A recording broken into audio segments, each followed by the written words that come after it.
question. I told you to repeat the question. Again, we welcome back. We're on the Zuriel show, episode 34. We're currently live with Stella Murungi. Stella, introduce yourself to the people, who you are and what you do. Yeah, thank you, Emmanuel. My name is Stella Murungi, and I'm the Chief Digital Officer for the justice sector for the government of Rwanda. And currently, I'm leading the digital transformation, especially for the justice sector. Amazing. I'm very delighted to have you here as a whole. Interested in learning more about the ongoing transformation in Rwanda and also your journey as a whole.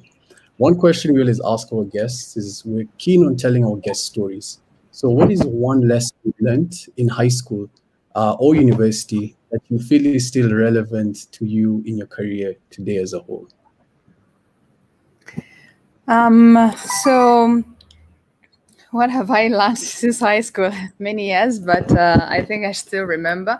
I think it's to be true to yourself, be authentic, but also because you will meet different people, you will change environments, you will face different challenges, but you need to be true to yourself in all those challenges, because the environment that you are in constantly changes. And doesn't mean that you have to constantly change with the environment. You just have to stay true to yourself and then pick a leaf or two from the environment that you're currently in.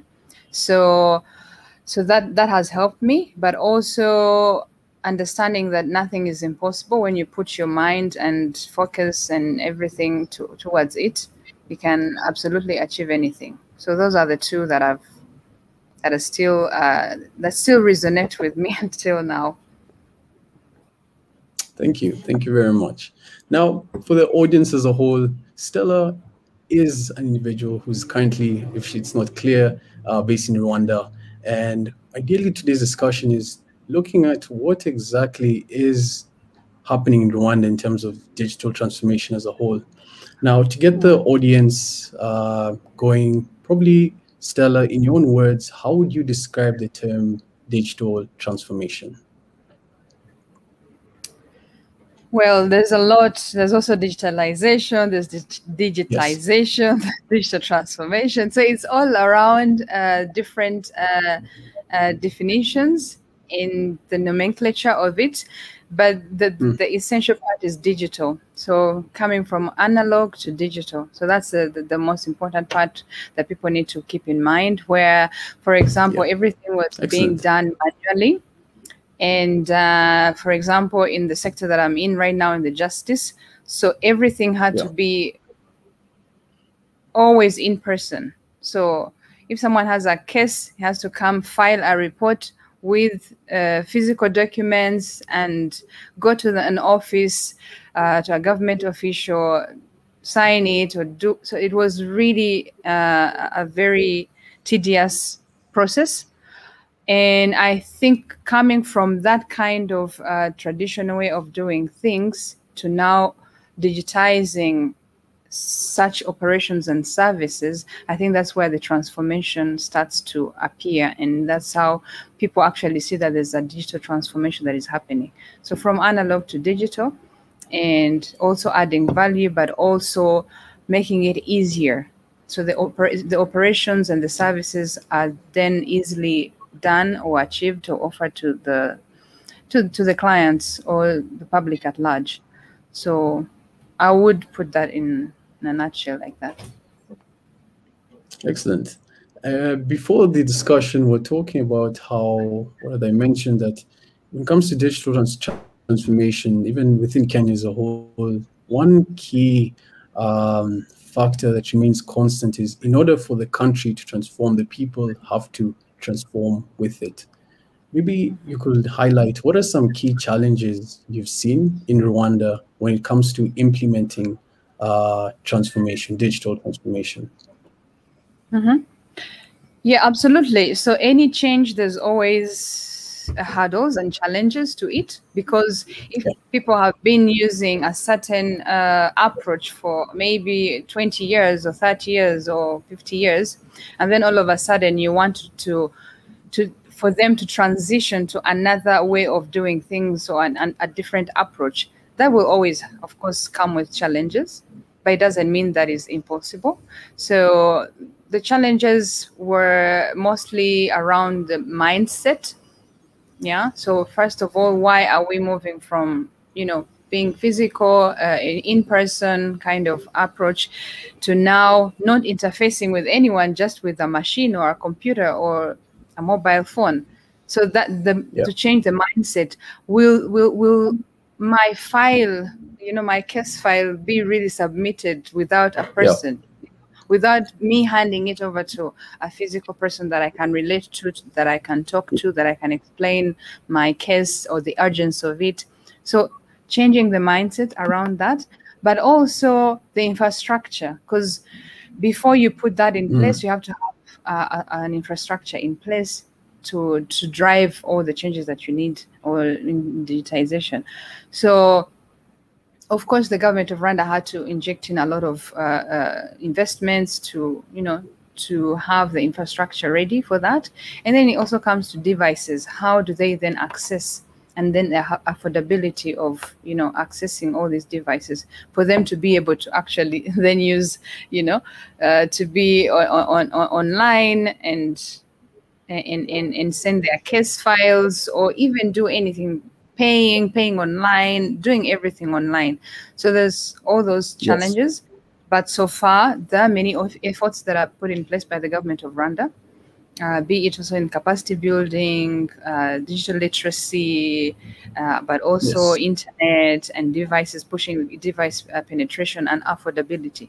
So yeah, there are many efforts. So the challenges are there, but there are efforts to adhere to those challenges. Very interesting points. Very, very interesting. And one thing I believe that is a constant, even just from the explanation in terms of the challenges, is digital is an important aspect of the transformation, as well as the mindset towards it. And one thing that we keep, if you may, amplifying, is that the importance of understanding how you mentioned the mindset is the opportunities within this ongoing transformation is not actually, it's not a step back. Most people don't understand that it's actually an advancement of your own individual interests. But the one thing that holds, in my opinion, that is, the one thing that holds people back is that misunderstanding, that miscommunication of what that ongoing transformation will have within your personal life. That can have different effects, of course, depending on your industry. Some industries may be influenced in a negative way and will require to adapt in one way or another. However, for the most part, the opportunities, even within the youth, the opportunities are on the internet as we speak. That misunderstanding, as I said earlier, is what needs to be bridged as a whole. So yeah, very, very wholesome. I'm also reminded of a quote. Ideally, businesses in this past 6 months have been tested on their ability to use digital tools. And you'll find that the businesses that are able to adopt these digital tools are the ones that are able to transform with their consumers. So it's almost this kind of catch-up process that we're seeing. In Rwanda, what would you say, or in your opinion, how has the ongoing transformation influenced startups or just businesses as a whole? Yeah, so you mean the digital transformation or the effects of COVID coming in and then, disrupting the entire... Okay, yeah, that's actually positions it much better. Let's go with the latter. Yes, the effects of COVID and how it's influenced businesses. That's definitely much more applicable. Yeah, so exactly. So when you look at it right now, yes, it was very easy for the government or whoever is actually pushing for the digital transformation when COVID happened. So it's a how they call it, a curse in disguise or something like that, or opportunity in disguise. I don't know how. Yes, I don't remember the saying. But yes. before that, to change the mindset, to explain that this is actually good for your business. It will accelerate, you will have a bigger reach of the audience or your customer base, or the services will be quicker, or affordable, or, you know, it was a much more longer conversation, and also a lot of convincing. But when COVID happened, it literally accelerated, and then everyone had to rush and be, okay, how am I going to now get my customers? You know, if they can't come physically in the shop, how am I going to, for example, for the police, how am I going to now give police clearance or a movement clearance to the citizens? How am I going to do it if they can't come, you know, physically and get the and get a permission to move around? So every industry, every government institution had to act quick. So we didn't have time to act, or the luxury to first think if it's good or not, if moving the business online is good or not. So there wasn't that time or the luxury of second guessing anything. So COVID accelerated the digital transformation in so many ways. So even in the justice sector, because when the hearings happen, they're in person. So now it started bringing conversation. How can we have a virtual courtroom? So, and how can we air or streamline, do a live stream for the hearing? And right now we're actually doing that. So everything is now online. And before that, people were comfortable coming, you know, in person for a court hearing, coming to the shop in person, you know. So, but with COVID, we didn't have the luxury. We didn't have any other option. And thank goodness that the infrastructure was already there. And now it is fully used, which is very good. So now you can see that the infrastructure is there, the demand is there. It is actually accelerating the digital transformation agenda, but also easing the service delivery to the citizens of the country, and also accelerating businesses. So yeah, so I would say it was an opportunity that came along, that came along with COVID, and it helped a lot because people were faster and they understood how it's going to be beneficial to them in general.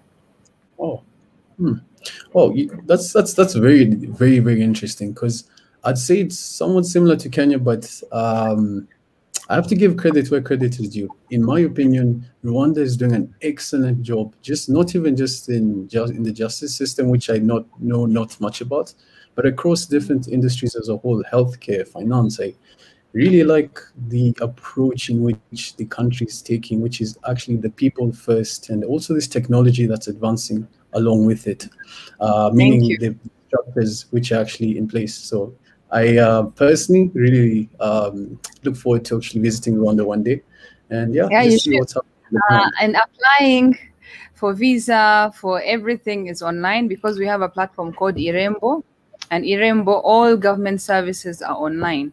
So so everything is online, from birth certificates, you can apply online, visa, permits, work permits online. So there is a lot that is really being done, and also trying to move with the fourth industrial revolution. You've seen that in the health sector, we're now using robots to measure temperature, to guide people at the airport. So it's really, you know, technology moves. So you either move with it or you lag behind. Rwanda has decided to move with technology at the same pace. Oh, and the very interesting thing is this segment, ideally, of the show is known as Understanding Industry 4.0 within Africa. Because you'll find that, yes, as much as there is this, we're seeing where technology should be, but there's still that misunderstanding of what could actually be done. And the whole point of the show is to try and keep up with what's happening across different sectors, different industries, and across different countries across Africa. Very, very insightful session. I've learned a lot within this short period of time.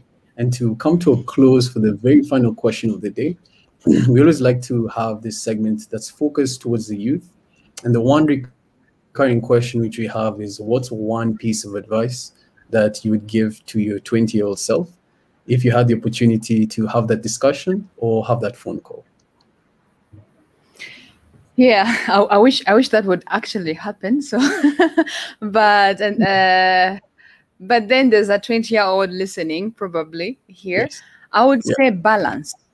Balance is key, and meaning balance with life, work, things that you aspire to do or be. So you have to balance out. Not too much of anything is always bad. So you need to have a fine balance on in everything that you're aspiring to do or be in life. So that is one. But also I would say, again, it's to be true to yourself and know what you want in life. And then look for mentors, look for people that you surround yourself with to actually guide you to the goal that or your dream that you want to achieve. So without that, you will be all alone, and it's always good to have people along that travel the journey with you. And never give up. If you're pursuing something, just go for it. Try and put mechanisms in place and resources and people in place. Find a way. Just don't give up until you reach your goal. Excellent. And thank you very much. It's very, very much timeless advice. And something that's as well a recurring theme is the importance of mentors and also staying true to yourself. It's very interesting how that's ideally a piece of advice which is very, very recurring on this theme. And it's amazing that you're able to amplify that in your own way. Genuinely appreciated having you on the show. Learned a tremendous much. Genuinely delighted as well to hosting me in the near future as well, if the opportunity arises. I hope the audience at home were able to learn as much as you can. I hope you found value in the episode. Be sure to subscribe down below, leave a like if you found value in the episode, and we'll see you next time. Thank you very much, Stella, and thank have you a for blessed having day me. Ahead. Thanks for having me and Thank interacting with other African thank you. people online and you. So it's really good that it's no longer just the West and then Africa. So we should also start this conversation and things that connect us, and people can learn from each other. Learning from Rwanda, Kenya learns from Rwanda, Rwanda learns from Kenya or Tanzania or any other African country. I think that is more close to home than learning from, let's say, China or the US or Europe. So I think it's a good episode, and keep it up. Thank you very much. Delighted to hear those very kind words, and genuinely looking forward to engaging further, and also wishing you success as well with your future plans. Thank you. All right. Bye-bye. Bye-bye.